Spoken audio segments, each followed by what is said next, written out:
也根据这防火馆的大火现场消息，是搁在挖出18具尸体，这死伤者已经增加到140人死，79个人受伤。伤心的代志可能暂时袂停，又搁有遗体对大楼内底互人讲出来，后壁继续咧抓水，罹难者已经愈来愈多，当中有计死亡人数还搁会增加。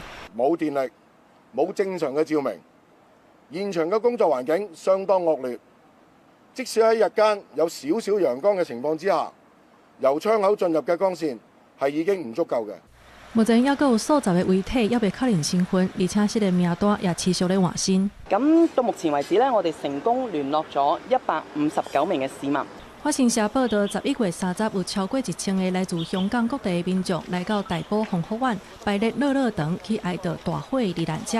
一個28歲去到香港上班才無幾工的菲律賓籍使用人艾卡雷茲，在大火當中盡力保護3個月大的阿嬰仔，一直到得救。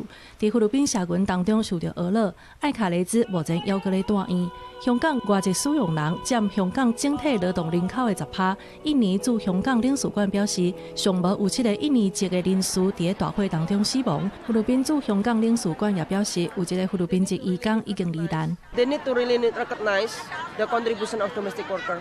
You know, we can see that the loyalty of domestic worker is very high. Domestic workers are very vulnerable in situation.